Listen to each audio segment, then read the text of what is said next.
Hey guys, today we're going to be answering a question from a listener, and he wants to know if it is possible that we can guarantee the salvation of our children and our children's children. We're going to talk about that next. We talk about the church, family, theology, and even entertainment. In fact, if it's Christian, we're talking about it. This is the Mike Charleston Show.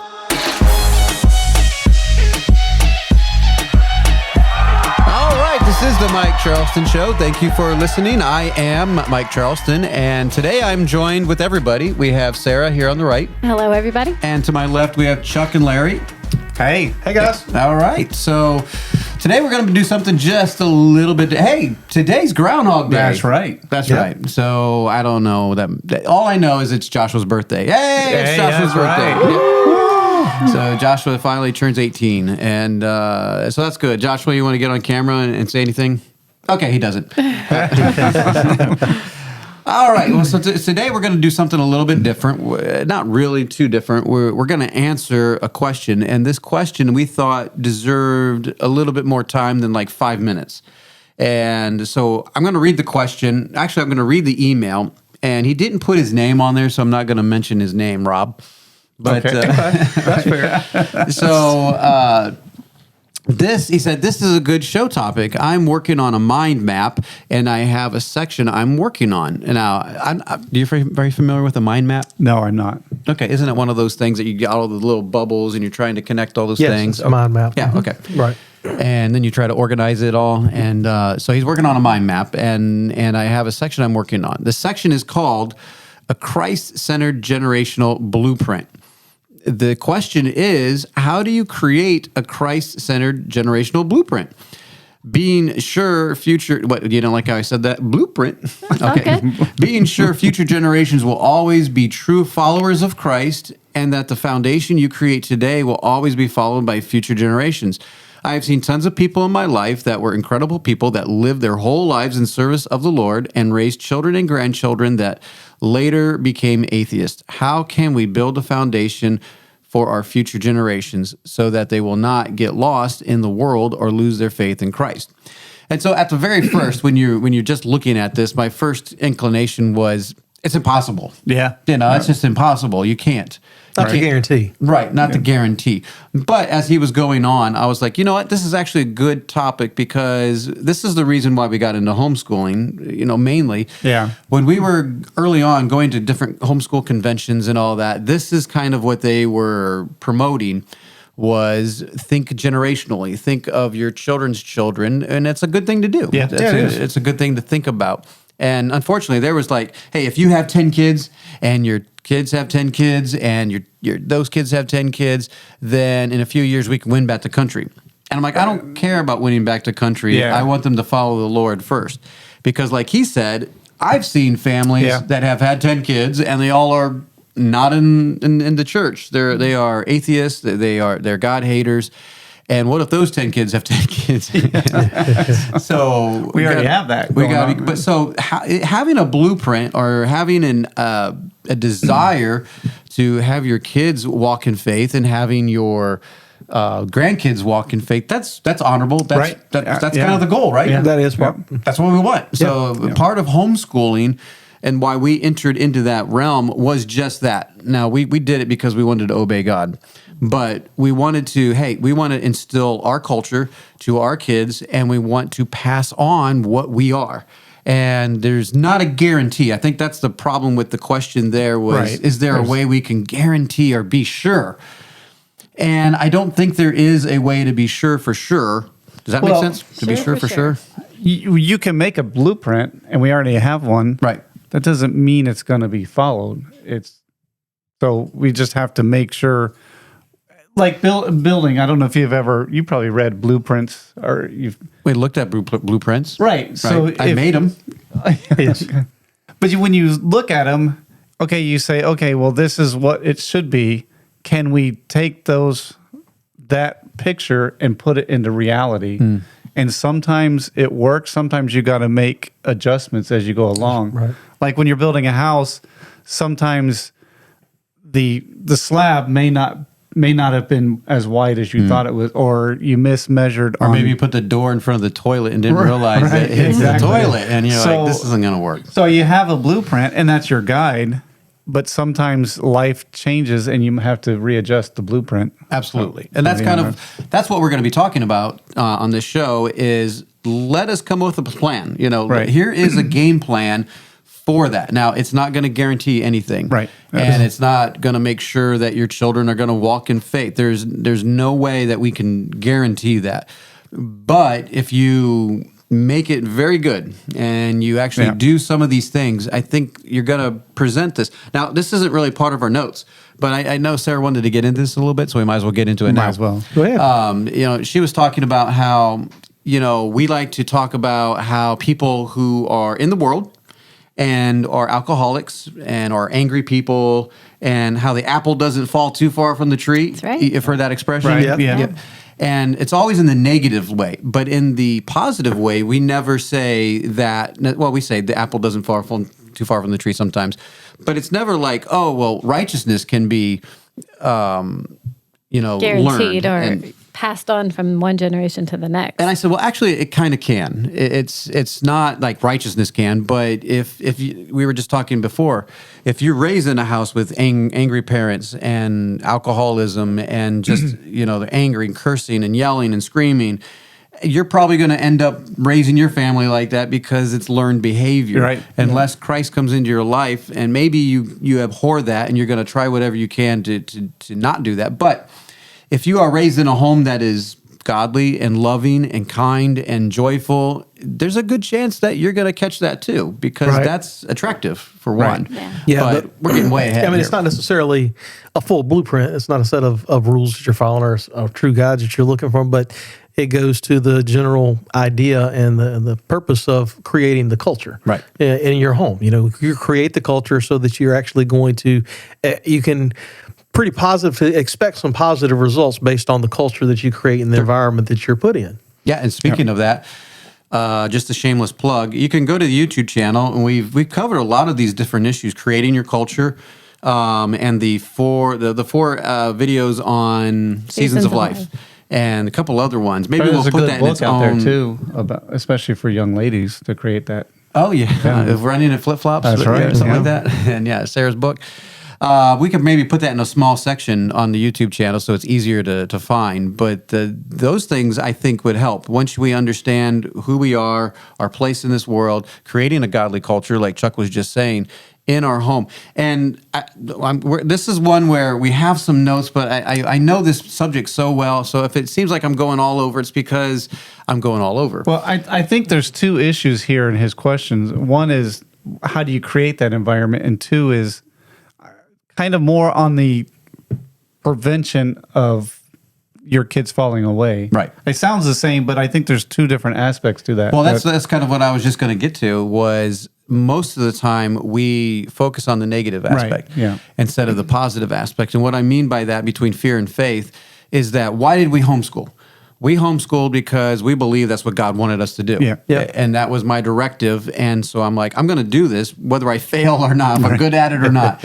And but a lot of people get motivated because they don't want their kids to be like the other kids, or they don't want their kids to have bad attitudes. Well, they can do that too. Yeah, they can do that at home just as easily at school. If you don't catch it and you're not intentional about it. And so this is where it starts. It starts even before you get married. If you don't have a worldview and you don't have an idea of what you are looking for, even in a wife or in a husband, or how you have an idea, even though you might change it, like you said, your blueprint, when you are going up, you have an idea of how you want your family. We did that. Yeah. And then when we had our kids, we changed. We changed everything. We were like, we need a second story. So it is good. I know Chuck likes this part. You got to be intentional, right? Yeah, I do like that. That's okay. You have to have a plan, and it is good to do that early on in your Christian life. And hopefully you get saved early on and before you even get married, because once you get married, basically if they're 10 years old, it's a little too late to kind of start. Like you can start. You can, yeah. It's just harder. You have to work it's more harder. difficult. I Right. mean, Yeah. you probably need to say, I messed up, Yeah. and we're going Right. to change things, and you're probably not going to like it for It's a not while. impossible. But Right. you do need to. I mean, don't not start. Right. Exactly. Yeah. It's Don't be not discouraged. over. You have a long ways to go. Right, but It will that's- be harder. When people ask these questions, they're usually their kids are 15, 14 or something, and like, what can I do? And I'm like, well, it's difficult now. I mean, it's not possible. We can do this. With God, all things are possible, no Right. doubt. But it's a lot of work now. But if you want to avoid some of this, kind of like what he's talking about, this blueprint, you've got to start early on. You've got to start when they're younger, and you've got to put all your effort into them at this point. And it is sad because I think we all here have noticed that, like in his question, he's noticed that people have given their lives to service of the Lord and raised kids and grandkids that later became atheists. Yeah. And that's sad. I think part of the problem is a lot of Christians make an assumption that their kids are going to be Christians because they raised them in a Christian home. Right. That's not how it works. You want to, like you said, create an environment where they want to follow God. You do the best you can in that, and laying that foundation or having that blueprint, if, to use his term. But you can't make the assumption that they're going to follow it. Right. You Still gotta want be diligent. Right. You want to put the odds in your favor, of course, but it's still no guarantee. I mean, you look at the beginning in the Garden of Eden. God put Adam and Eve there, and he had to let go and let them make a decision. So some point as your children get older, you have to start loosening those reins and let them start making their decisions. And at a certain point in their life, whatever age, if that's 18, 20, 21, whatever, they have to make that decision on their own if they're going to follow God or not. They're going to have to own it for themselves. Yeah, they have to That's own for it. sure. Because you can't force them. And because if you force them, then that's not really... We kind of had that question at church on Sunday. Right. How do you where does that transition take place? How do you when you go from I'm believing this because my parents believed it to Right. I'm believing it because it's what the scripture says, or where are your beliefs founded Right. on? And it's not Yeah. just because it's what you've been taught. Right. It has to become a true belief. Well, and a lot of Absolutely. people are, like, to use a Catholic, because I know that my grandmother was Catholic. She was Catholic because her parents were Catholic. Right. And That's they were usually how it Catholic works, right? because their parents were, so, yeah, but you're not, that doesn't mean, and we were talking about this earlier, you can be a Christian, but that doesn't mean you're born again, because one is... That's right. I know. One is You a can call label. yourself a Christian. You can call Yes. yourself a Christian, but that doesn't necessarily mean you are. No, that's true. And you can act like one. Absolutely. You're absolutely right. You can Yeah. act like one. You can, and it can be an act. Yeah. Well, and I think that's what we were talking about earlier was the Jews. There's not very good examples of good fathers in the Bible. Right. But they did pass on traditions. And the traditions that they passed on, yes, I can't see it right now. But the traditions they passed on, they did a good job of pushing that. Right. And made sure they kept that part. But their hearts were never really toward the Lord. They were more concerned of just staying out of trouble. Yeah. Thank you. There Yes. we go. Yes. Better Tradition. late than never. That's right. That's what we're I here think for. the word here, though, is the guarantee is the problem. Right. Because we Guarantee, can't guarantee. However, I do think that there's a lot of things we can do to make a probability, Right. to make it likely to happen. And anybody who spent time around kids, like especially when I worked at the preschool, you see behaviors in kids and you wonder where that comes from. And then you meet the parent and you're like, oh, yeah. okay. Yep. So, I mean, kids really do mirror what they see. So, I mean, I feel like if Right. we're showing them the right thing, Yeah. it's just natural for them to mirror. Right. It's the way that they're going to relate to God is based on how they relate to you. For the Yeah. most part, Yeah. absolutely, especially early on, right? Right. I mean, especially early on, that is definitely happened. So, number one, I know we haven't even really got started. Yeah, we here. got way off. It starts at the beginning with being very intentional. Start at the very beginning. Yes, that Sarah requested that. She snuck that in the show. Oh my goodness! It does start at the very beginning. Yeah. You must be intentional. It doesn't happen by osmosis, and I think the problem here. And I know I bash the church a lot, but this is a problem that a lot of parents just expect the church to do it for them. Yeah. I take them to church. They went to youth group. Yeah. They went to Bible study. They went to prayer, and they went to church. I don't know why. And I'm like, well, because they didn't see a good example at home. You guys were arguing, fighting all the time, and you didn't teach them. It's our job to teach. I'm glad you sent them to these things, but it's not their job. It's not. Well, I mean, it is their job, kind of, but it shouldn't be. Right? Exactly. It's your responsibility. That's what I should say. It's more of their responsibility. I mean, it goes to the heart of why we chose to homeschool, because we believe that's our responsibility. We have the option of delegating that to somebody else and sending them to a school or sending them to a tutor, but we take it as our responsibility, and that's the basis on why we homeschool. And then, for us at least, we made the decision to homeschool, and then it permeates every area of your life, because it's not because you're doing it when you walk up, when you wake in the morning, when you walk outside, when you lie down at night. It's always there. Well, Chuck's just following the notes, man. That's a good soldier. Because the next thing is the Shema. And if you are familiar with the Shema, if you're a homeschooler, everyone knows the Shema, right? And the Israelites called it the Shema. I don't know why, but it's Deuteronomy 6, 4 through 9. Babe, it's your turn. Okay. Hear, O Israel, the Lord our God is one Lord, and thou shalt love the Lord thy God with all thine heart, and with all thy soul, and with all thy might. And these words which I command thee this day shall be in thine heart, and thou shalt teach them diligently unto thy children, and thou shalt talk of them when thou sittest in thine house, and when thou walkest by the way, and when thou liest down, and when thou risest up. And thou shalt bind them for a sign upon thine hand, and they shall be as frontlets between thine eyes, and thou shalt write them upon the posts of thy house and on thy gates. So this is the covenant that God is making with them, with the Israelites, and they kept it seriously. I mean, like I said, they were diligent of keeping the letter of the laws, right? Yeah. Their hearts weren't necessarily always there, and the leaders weren't always following after the ways of the Lord. But this was the covenant that, hey, you guys teach your kids. Well, and it wasn't just that you set a special time. It was as you go about your day, this becomes a whole part of your life, and you just make it a part of your every subject. In our house, some people might get mad about this, but we didn't have a devotional time. I know that sounds inconceivable. I know it. Can you believe it? But there is no way. There's no way.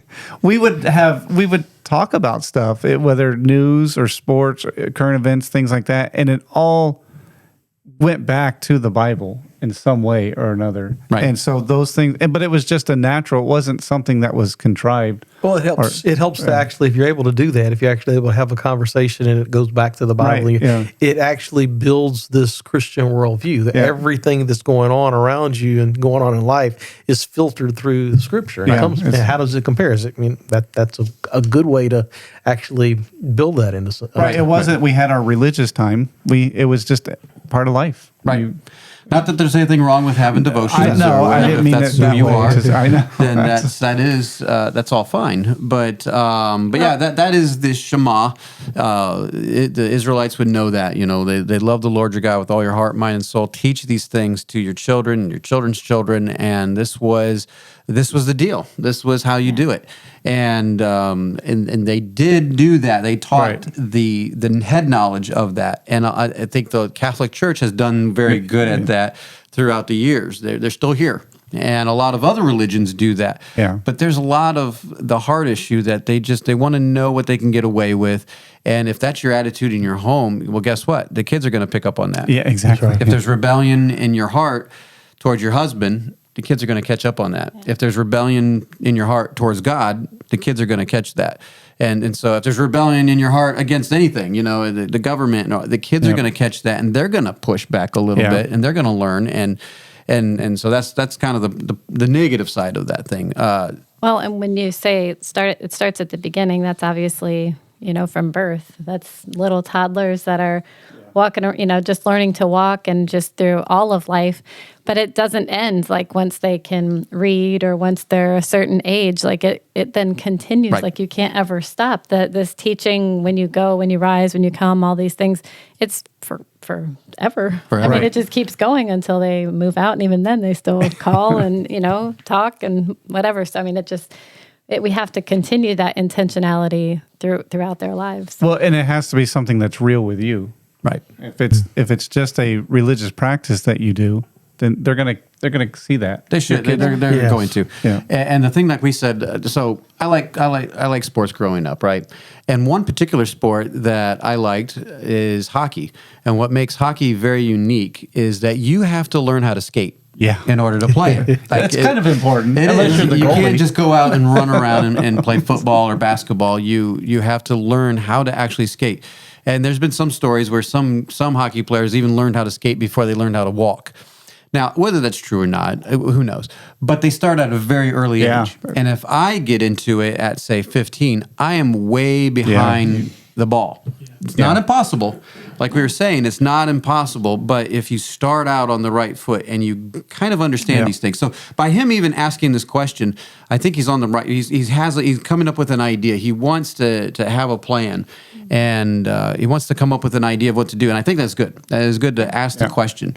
So what do we have here, babe, with Joshua 4:21 and 22? And he spake unto the children of Israel, saying, When your children shall ask their fathers in time to come, saying, What mean these stones? Then ye shall let your children know, saying, Israel came over this Jordan on dry land. Right. So they set the stones up over there by where they walked over. Yeah. And it's a reminder. You see that a lot in the Bible. Right. They're set up monuments or little stone altars or whatever. Right. that, as a reminder, they walk by and say, "Oh yeah, this is here because of."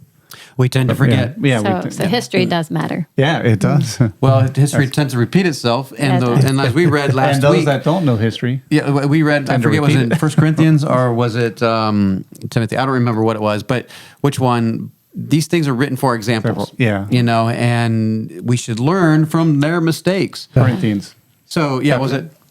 Corinthians chapter 10. That's right. Okay, yeah. So number 2. Despite what you think, I was paying attention. You were Sunday. paying attention. He was paying attention with his eyelids. I was praying. He was praying.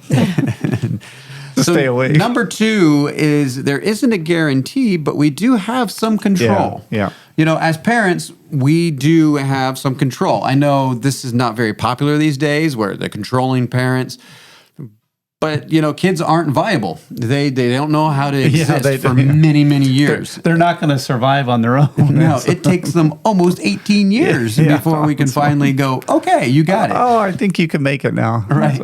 But so we do have some control, and we can use that for our advantage, not in a manipulative way, but we do have control. And especially if you can get their hearts early on. Yeah.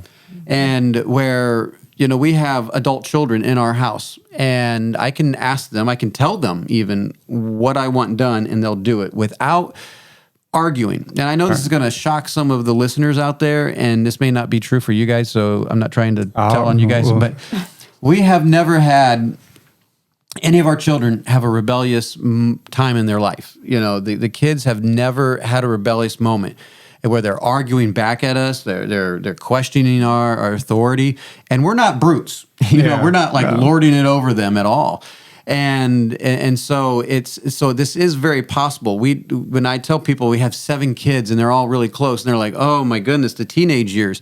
The teenage years are a little bit challenging because you have to actually talk to them a lot. And there's different, more sensitive subject matter, I guess. There is, but they're eager, and it's fun. It's actually been fun to go through the teenage years because they're very helpful and they can actually do stuff. Yeah, exactly. And Well, you can then develop relationship. Whereas when they're young, I mean, it's fun to do all the little kid things, but you don't really have relationship. I think that's actually the what people perceive as the difficulty in the teenage years is if they don't develop a relationship. Yeah. Right. And you know, if you miss that step or you never accomplish that step where you actually have a relationship where you're transitioning from control, and that's you're basically laying out their entire schedule and everything they're going to do, and then they begin. At some point, that changes to where you're not in control of everything. They get some of the control. At least that's the way it should be. Right. Yeah. But as that happens, you got to have the relationship so that they actually will Trust you. listen. Okay. You Listen. know, even though they may not be interested in what you have to say, they're still listening. Right.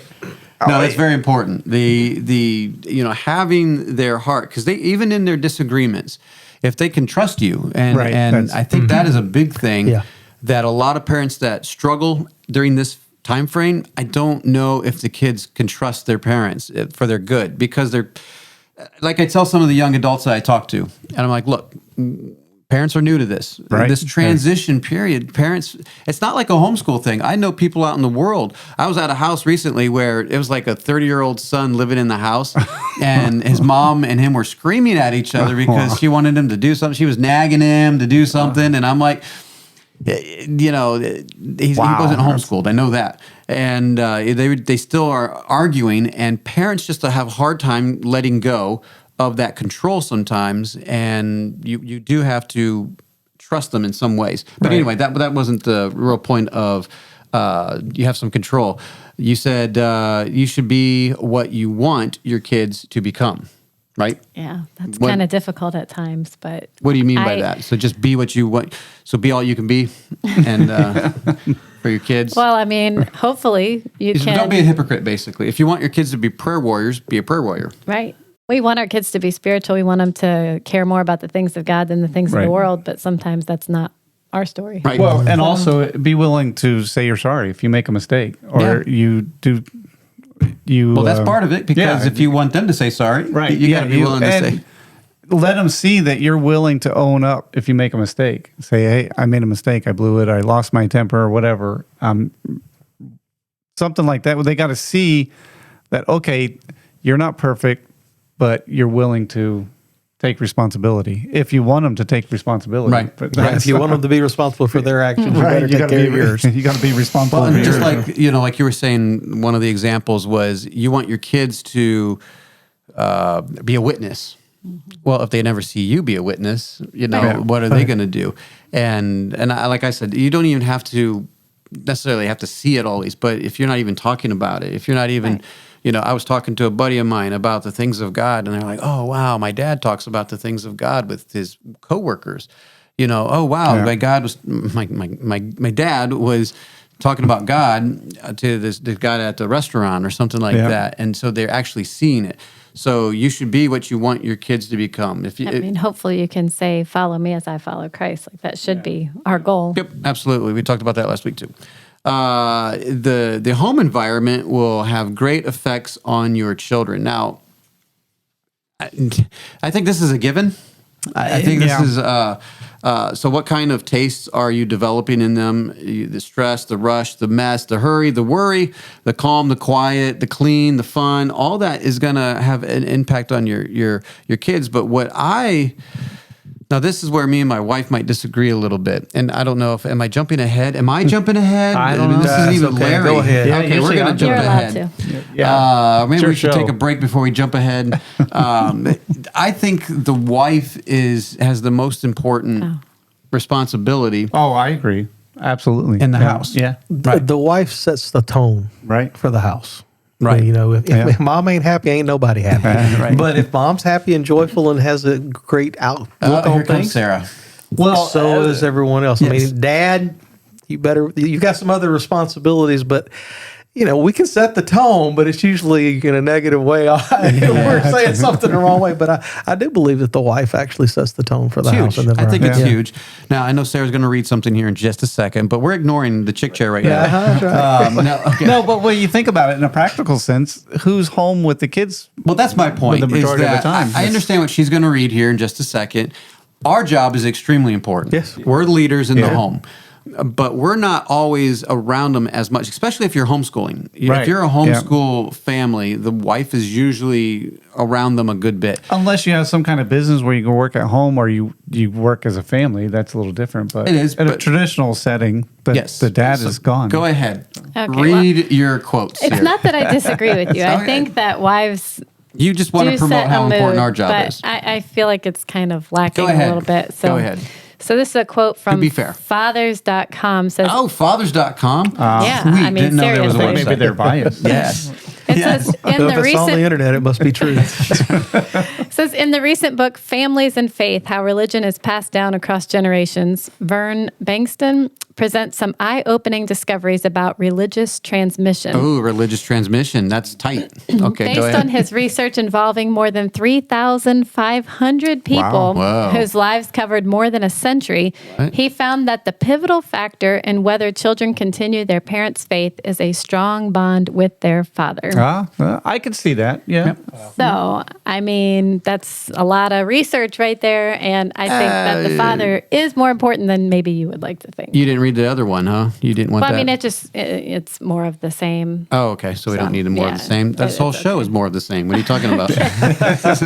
Well, anyway, and not You can only email that, more of the same. To, not only that, but I feel like also like the husband-wife relationship plays a big part because I might set the mood, but if there's tension between us, then the mood that I'm going to be setting at home all day is going to be different. No, that is the foundation. Yeah. You know, can we build a blueprint that's guaranteed to work? No, it's not guaranteed. No. Can we build a foundation that can be built upon that's going to project it in our way? Absolutely. And that foundation is the husband-wife relationship and the relationship to Christ. right. Yeah. Absolutely. Yeah. That is pivotal. Yeah. Before we could get into it a little bit more after the break, but why don't we go ahead, Joshua, and take a break? I know you just went in and did the cameras and all that. We gotta give a cheer for Joshua. He's doing a lot of work behind the scenes. He's 18, Even on his birthday. and he got his wisdom teeth pulled out just a couple days ago. That was was Tuesday, wasn't it? Yeah. So he's a trooper. Yeah, it So- was mighty cheerful. Yeah. All right, Joshua, why don't we go ahead and get us out of here? Thank you for listening. This is the Mike Charleston Show.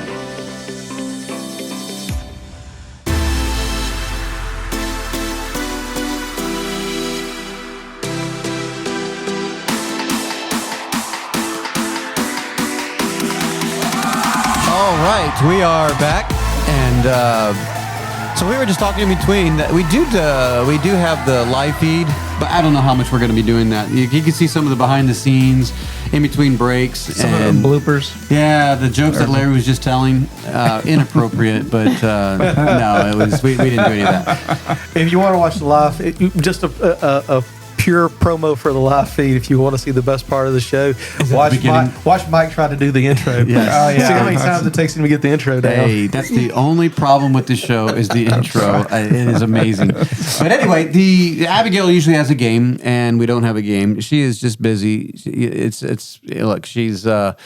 She's busy. Yeah. She's in a relationship. She is in a relationship, and usually And that changes everything. Yeah.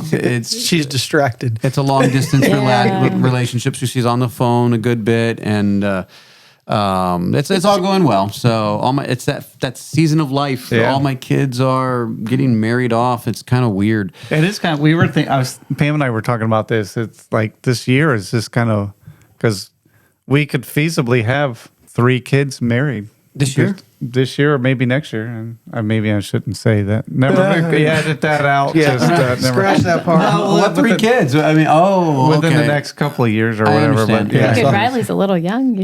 Well, we're going to push him out. Just, He's got to go live with one of them. That's right. So yeah, our life can change. It could be in the next. So we did 3 weddings in 14 months. That's right, yeah. And Mike's, he's on the goal to try to beat that. We are Yeah. definitely on the pace to beat that. And it is not good, but it's crazy. But do not recommend that. But if you have 7 kids in 9 years, 8 years, It's gonna happen. It's going to happen.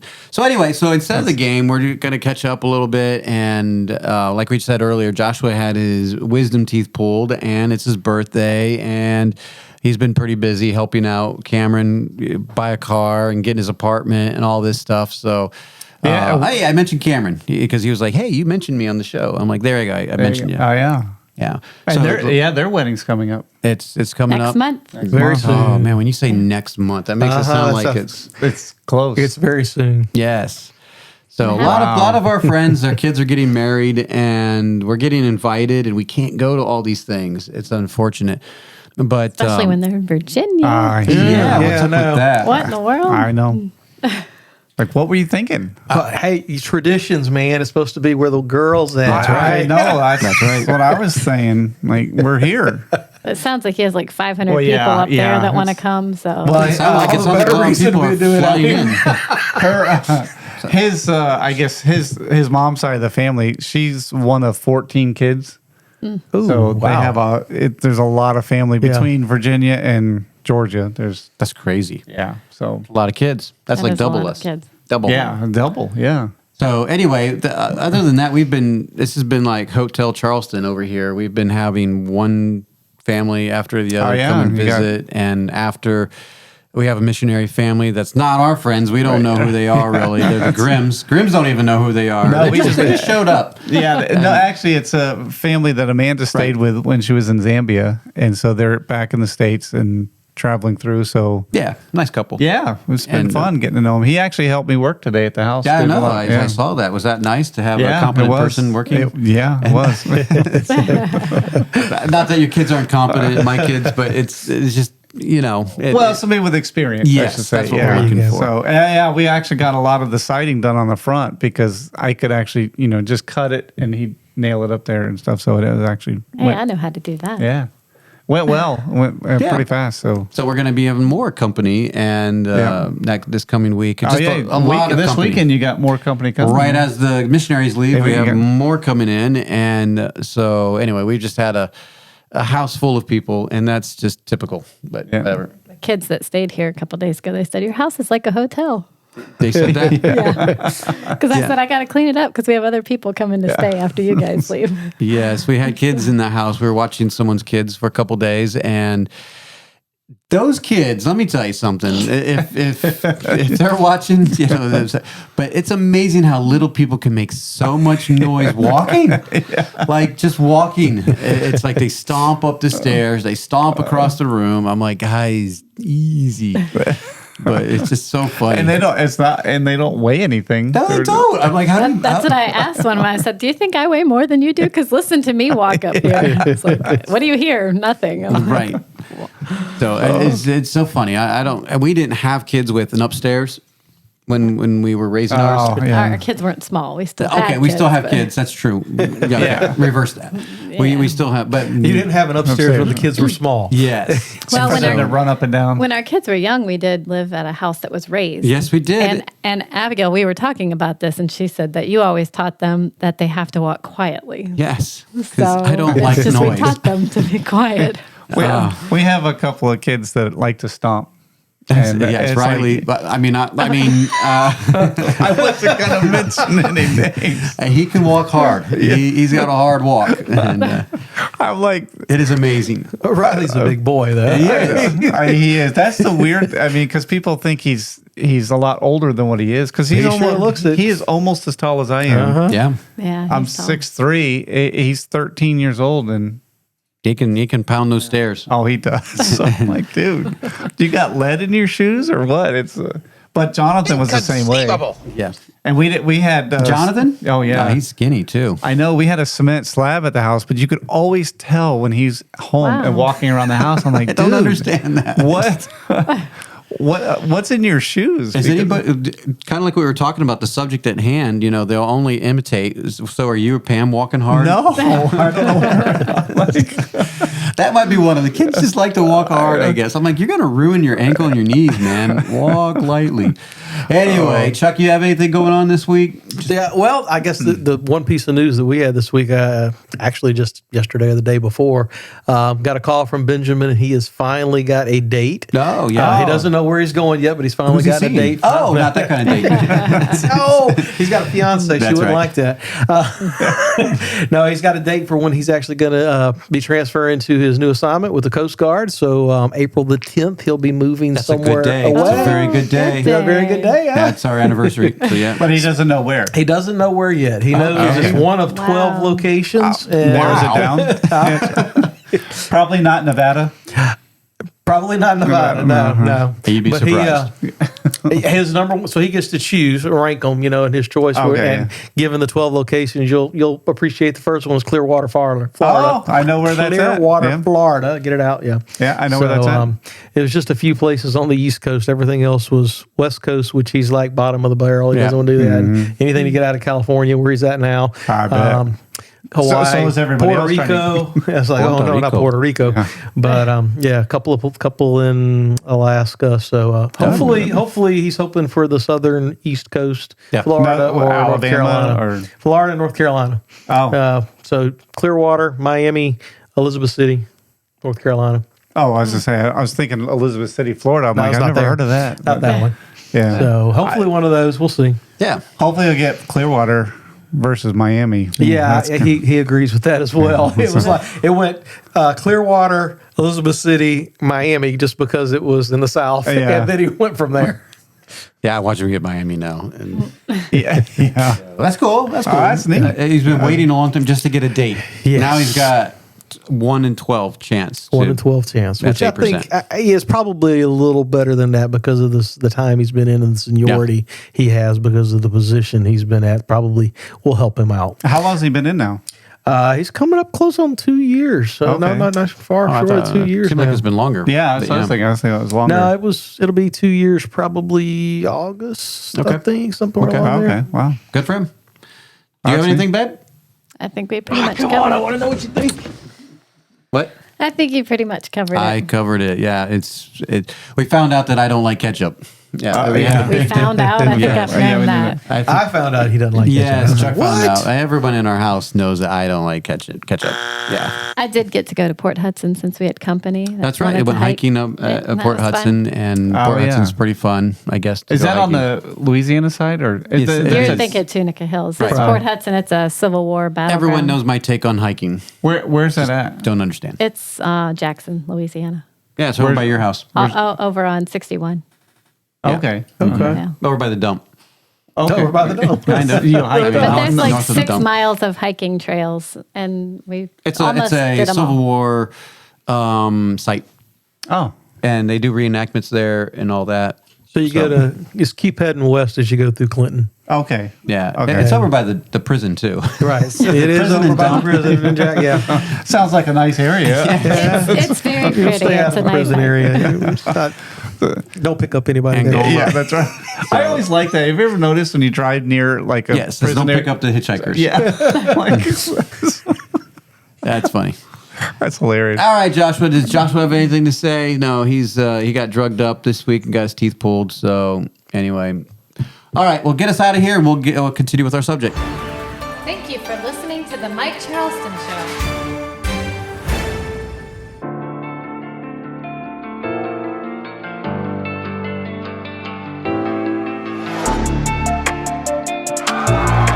Ooh, right. I don't know if cheering works well with that music, but all right, we are back. And before we move on, there's a couple things that, if you didn't know, we are on Facebook at Mike Charleston Show, at Facebook/Mike Charleston Show.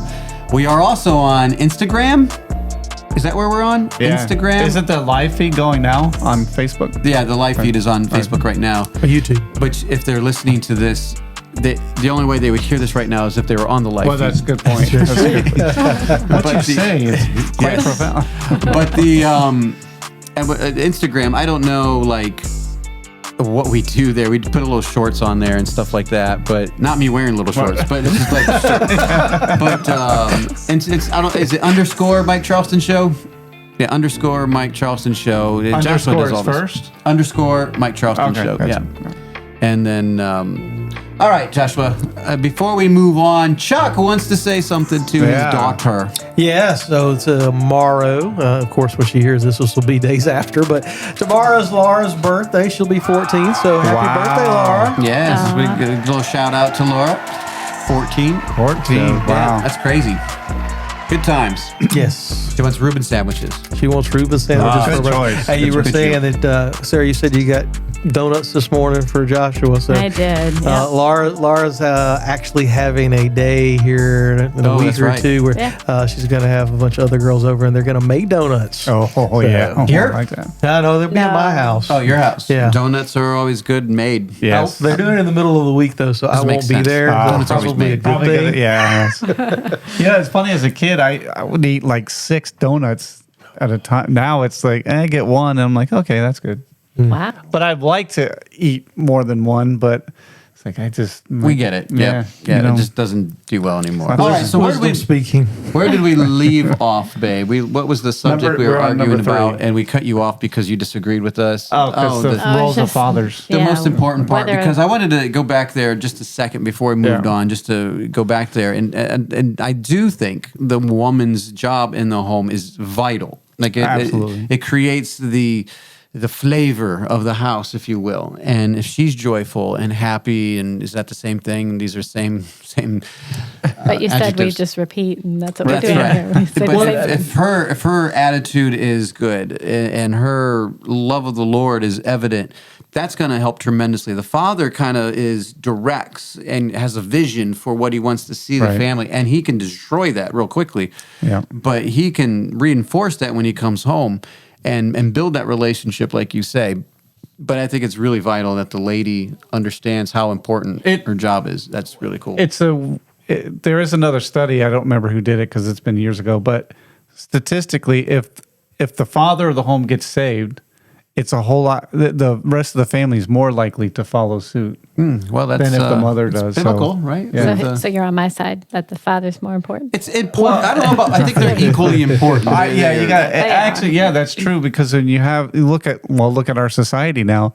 Fatherless homes usually yeah. create Problems. Yeah, problems. Juvenile delinquents. No. Yeah. Okay. So Well, and we also have the mothers that, and even in our homeschool community, so many are home, but they're not really home. Right. Yeah. That's So they're running here and there, and or on their phone, right. Instagram, And like so we that's- just promoted. But And so that's also creating problems. And it is true. I mean, I do think the mother's role is incredibly important. And I it think, is. That's something that is not appreciated. Let me see the smart one. that's right. I think so many people think that's a little thing, that. I think it's tremendous. Well, I know like, it's you huge. think it's a Yeah, big thing, right. but I'm just saying I think it's a lot bigger of a deal than we'd like to think. Yeah, if So. the ladies Yeah. understand their role and how important it is, it might change their attitude in it, where they're Right, not just yeah. changing diapers, but they're forming a human being. Well, and I have, you at least have some hours where, you can time out, like nobody's watching you. But for me, with kids, I'm like, it's Right. There's- You're all always day game long. time. Right, Yeah, it's always so I'm on. like, you don't have a timeout. Like, well, I can do something that maybe I don't want them to see, or not that you would do something you don't want. You know what I'm saying? Like, You can they're have your always time. They're Anytime, always yeah. watching you. Yeah. So I'm like, that's a big deal. Well, that's what I used to tell Pam. Is like I realized when I have my job, I leave my job. It ends at a certain point Yeah. of the day, and I come home. But for her, it doesn't end. And so I would come home oftentimes. I still do this now. Sometimes is I'll help either cook or clean dishes. I was going to say something about cooking, but I told her I wouldn't throw her under the bus this week. What's wrong with helping cooking? You enjoy Don't cooking. egg 'em on. Let's just say you enjoy cooking, right? That's right. Yeah, There's yeah, nothing enjoy wrong with cooking. it. That's right. Nothing wrong with that. No. Now I I'm didn't in think it's trouble again. What? Well, considering the going back to the study that Sarah referenced, and the idea from the study, or the finding that he had from the study, was that he found that the most important part of someone developing a relationship with God in Christ was the relationship they had with their father, Yeah. right? Mm-hmm. Right. So if we're going to see that and take the statistics for what they are, I'm a numbers guy, I like to do that, and if that is the most critical piece in the puzzle there, then us as fathers, we need to understand that role that we have. Right. If we are, like I am, out of the home 8-10 hours a day at Yeah. work or whatever, then we have a small window of time when we're with our family, with our kids. We have to go back to the idea of being intentional, Yep. so that we develop those relationships. And there's things we need to realize that have to happen, are things you can do to develop those relationships. So, one of the things, if I'm going to go, if I'm actually at home and I'm going to go to town to have to go get something, I'm taking somebody with me. One of the kids is going Yeah. with me. Yeah. That just happens. That's second nature for me now, but I think being intentional and doing that, why go? You have an opportunity to take a child with Yeah. you. Take that time to be able to spend the time and communicate with them. Right, And turn when the they get in radio there, don't just get in the vehicle and let them stay on their phone for the whole Right, time. yeah. Actually communicate. You need to make some special times. I know that in the past I've had times where I've actually dated my children. I don't do that as much anymore as I did. I mean, at one point it was every Sunday morning we'd go out for breakfast, and I would take some child with me. Yeah. That was good. My Yeah. kids remember that. You got good breakfast, huh? McDonald's, man. McDonald's has got good breakfast though. I'm loving it. Yeah, I love it. We caught Larry on a date with his daughter. Oh, yeah, and that's right. we thought it was some other woman, but it was his daughter. And we were pulling out of the restaurant we were eating, and there he was across the street. And I'm like, hey, is that Larry? And so he got caught. And I did, yeah. Caught dating his daughter. That's all right. And But I mean, obviously, that we've sounds always weird when you say it like that. Yeah, it does sound weird. I think people understand what we're saying. Yeah. We've always got work that we got to do around Yeah. the house, right? There's always something broke that yeah. needs fixing or something that needs to be done. So we, do it with your kids. Yeah. Make sure they're involved in it, not just out by doing it by yourself. I think that it's important that we take those times and those opportunities to spend it with them. It takes to time. develop. Yeah. You got to develop the relationship, Right. and I mean, there's even. I won't go into some of the other things. I know some of the things that I want to do now that I'm not currently doing, and I'm not going to say them because then I'm more committed. Or if I fail, I don't. If my kids heard me say it, so I'm not going to say it. But pick out some Baby things. steps. There you go. Pick out some Baby things and be steps. intentional to actually try to be able to develop the relationship because it's got to Absolutely. be there. Yep, exactly. But the other thing too to think about is, and I know this is not really on child training or child rearing, but it's for me this is a hard thing to overcome because doing things it was so much easier. I could do it faster and easier by doing it myself. But you have to realize you're building into your kids, and so you have to take the time and teach them Yeah, and that's let tough for them me, learn how too. to do it. And it's for me, it's hard. That's Yeah. the hardest thing is like because I watch them try to this Don't kind of get in funny. trouble. Okay, No, but I was trying to teach Riley how to strip Oh, he's wire gonna the get other in day. trouble. He's gonna And be careful it was giving just- examples, man. It was just so awkward because for me, it's just I can just do it. It's because I've done He cut you. thousands of times. Yeah, he sliced your hand. Oh no, that's when he was. Oh, that was the other using time. the, Oh, sorry, Riley. the screw gun and slipped and. Okay, do you want us to move on? Anyway, no.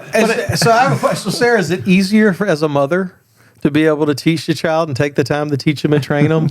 While you were saying that, I was like, I feel like that's the same for me. Is that it's easier for me to do things myself, and I just like to do things. Yeah. So I'm like, okay, you guys go do this, and I'll go switch loads of That's laundry not and do true. this. You like to have them always with you. when Okay, you're- I do that because I know it's the right thing to do, Okay. and I Yeah. actually, But it's not the easy thing. it's not the easy Yeah. thing to do, and especially when they're younger, Yeah, because they don't do it Yeah. very well. Right. and then you got to read it. You got to But, redo it anyway, but right? if you put the time in Right. over in a couple of years, Then when they're 18, they might know how to fold their clothes. right?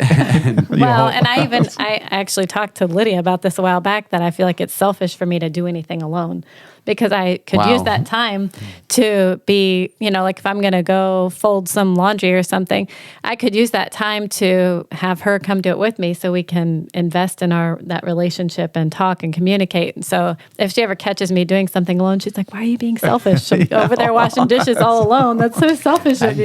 Yeah, it is.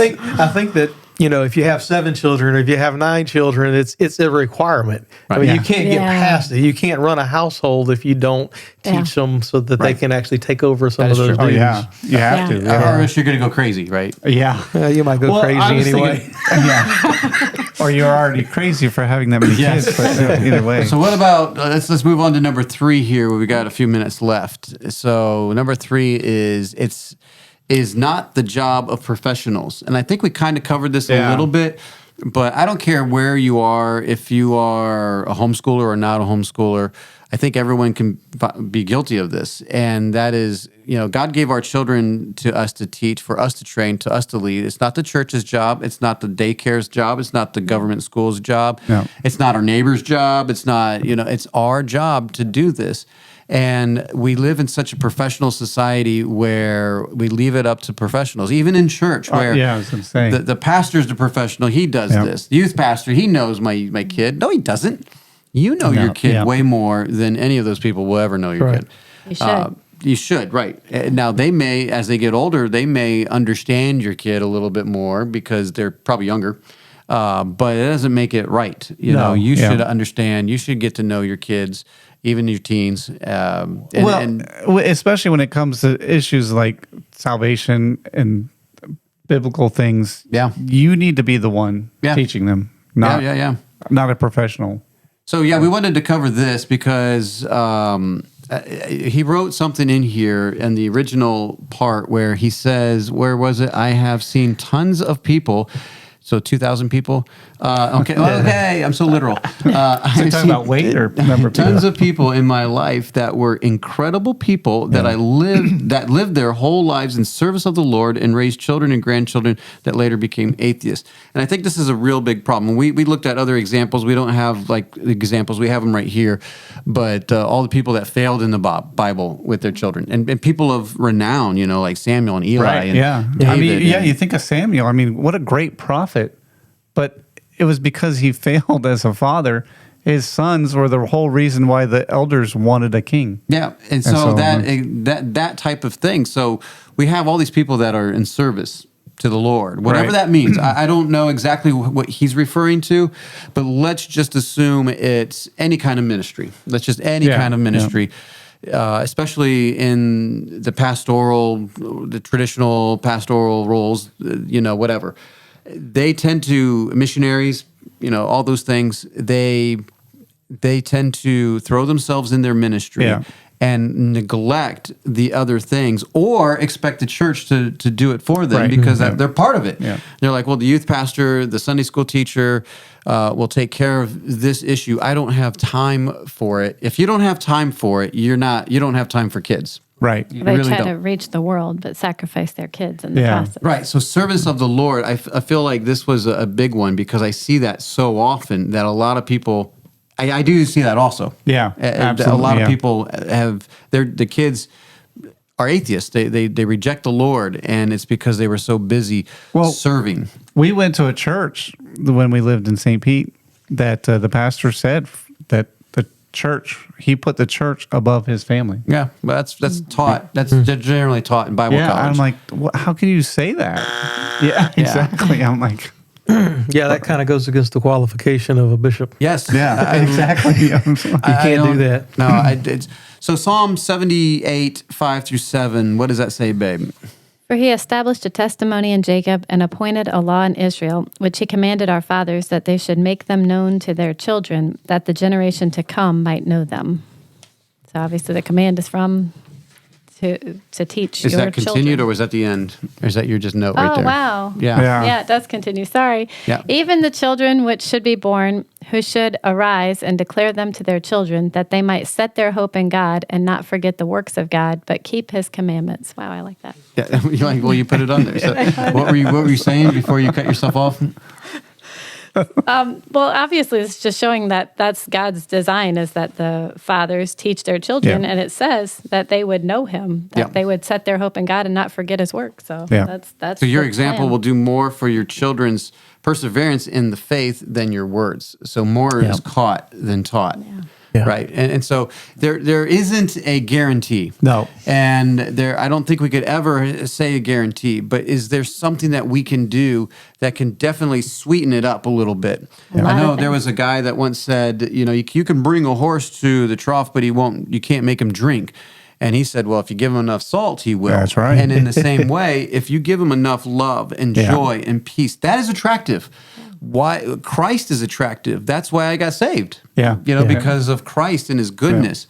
And if you are exhibiting that to your children, why wouldn't they want that? Now, it's not guaranteed. They still have a free will that they can say, I'm not even going to mention that Calvinist guy that I read. You should read that. That's a pretty good one. Yeah. What was that? The reasons. Because he was saying election runs in families, but do not force God to end the run with your family. I don't even understand that. If you believe in election like that, if you're a Calvinist, that doesn't even make sense. How can you force God if it's already elected? And that means he unelects them because of your actions. I don't know, but he did have a reference just for if you're curious. Of course, I'm sure he did. It was Deuteronomy, 6:16. Like Leviticus. No, Deuteronomy. So, but anyway, I don't think there is a guarantee out there, but I do think that we can make a plan. Right. We do have a plan. I think you need to be intentional. You need to live it in front of your kids, live it in front of your wife and husband. Yeah. Be real, be a believer, and love the Lord. Yeah. And I'm not saying that if you have kids that go astray that you didn't do those things. Right. But what we're saying is if you do those things, the there's a better chance, and I hate to say chance. I don't know of a better word, but you increase the odds in your favor, I would say. yeah, but it's not still an odds thing. No, you know, I know. They gotta believe. But you make it easier and more attractive for them. Yes, you make it way more attractive Right. for them, and for whatever reason they may reject. But we're going to talk about a small percentage of that instead of a large majority turning their backs and going toward the world. We have to make this enjoyable, fun. Like Christianity is still fun, and we can have fun as a family, and we do have fun as a family, and it can still be godly. And so anyway, that is So the driving force behind us as people to do something is whatever we do, we're doing it because we want something. Right. Okay. So create an environment, show it to your kids, live it before your kids, the joy that you can have in Christ. Let them be able to see it. Have a relationship with your wife, which is something that they want. right. Because if they're going to do it, it's because they got to want something. Yep. And they're going to see it. Yeah. They got to see it. They got to experience it. They got to know that these are the things that make people joyful. Yeah, that's good. That's good. Yeah. Well, I hope that answers your question. The guy that we're not going to mention his name, I didn't say his whole name, but and that actually, if you have a question like that where it might take up a whole episode, we would love to answer that question or tackle that item. So please email us at talk@fellowshipofbelievers.org, right? Good job. That is That's talk@fellowshipofbelievers.org. Joshua's not telling you me can check no. Instagram, Or right? yeah, you could even message on Instagram or or Facebook. Leave a question there if you have Or something you Mike's want to talk number about. is area code 22. Or you can text me. No, you're not going to text me. So, all right. Well, until next week, I appreciate you guys watching, listening, and we're almost up to 200 subscribers on YouTube. That's good. Sweet. They say the first 100's hard, but then someone else said the next 100's the hardest, and I'm like, well, so far it's been hard either way. When does it get easier? Right. So anyway, we do appreciate people spreading the word and watching the show. We do like to have fun, but we do like to talk about some serious issues. Yeah. I was at the AT&T store. That was a story I could have told. We were Oh, switching yeah. phones, and my boss told me that I do a podcast, and all the ladies came over and was like, well, what do you talk about? And I was like, church and family and theology and sometimes entertainment. And if it's Christian, we're talking That's about right. it. And they were like, oh, that is so cool. And what do you think about, and they started talking and I was like, oh, well, thanks, Evan. So anyway, So you signed any autographs? I did not. No, I don't even know the name of the show. So I'm very bad at promotion. But please keep listening if you like it and tell someone. So thank you again for watching and listening, and we will see you next week. Hi, I'm Joshua Charleston, the producer for The Mike Charleston Show. If you enjoy listening to the show, please help us spread the word by liking, subscribing, sharing, leaving a review, or just tell a friend. If you're watching on YouTube, feel free to leave a comment down below. If you'd like to be a part of the show, please email us at talk@fellowshipofbelievers.org. We look forward to hearing from you. We hope you enjoyed listening to The Mike Charleston Show. The Mike Charleston Show.